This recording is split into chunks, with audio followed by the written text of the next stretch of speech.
This is from Encube Designs. ഇത് ബ്രൈഡിന് വേണ്ടിയിട്ടുള്ളതാണ്. ബ്രൈഡിന്റെ റിസപ്ഷന് വേണ്ടിയിട്ടുള്ള ഔട്ട്ഫിറ്റ്. ഇതിൽ അവർക്ക് ആവശ്യമുള്ളതെന്ന് വെച്ചിട്ട് ഗോൾഡൻ ബീഡ്സ് വെച്ചിട്ടുള്ള ആരി വർക്ക് ആയിരിക്കണം വേണ്ടിയിരുന്നത്. അത് നമ്മൾ ഭംഗിയായിട്ട് ചെയ്തിട്ടുണ്ട്. ഇതിൽ നെക്കിൽ പെൻഡഗൺ നെക്ക് വന്നിട്ട് നെക്കിന് ചുറ്റിനും വർക്ക് അത്യാവശ്യം ഹെവി ആയിരിക്കണം.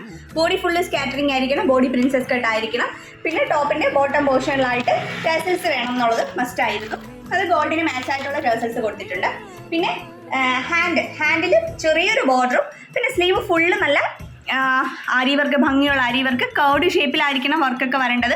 അങ്ങനെയായിരുന്നു അവരുടെ ഡിമാൻഡ്. പിന്നെ ഉള്ളത് സ്കേർട്ടിന് വന്നിട്ട് സ്കേർട്ടിൻ്റെ ബാൻഡിന് ബോർഡർ വേണം. സ്കേർട്ടിൻ്റെ ബോർഡറിനകത്ത് ബാൻഡിലായിട്ട് കർവ്ഡ് വർക്ക് ആരി വർക്ക് ആയിരിക്കണം. അത് അത്യാവശ്യം ഹെവി ആയിരിക്കണം പറഞ്ഞിട്ടുണ്ട്. പിന്നെ സ്കേർട്ട് ഒന്ന് അത്യാവശ്യം ഫ്ലഫി ആയിട്ട് കിട്ടാൻ വേണ്ടി നമ്മൾ നെറ്റ് ആയതുകൊണ്ട് തന്നെ ഡബിൾ ലെയർ ആണ് ചെയ്തിട്ടുള്ളത്. ഡബിൾ ലെയർ നെറ്റും ഉള്ളൊരു ലൈനിങ് അറ്റാച്ച് ചെയ്താണ് കൊടുത്തിട്ടുള്ളത്.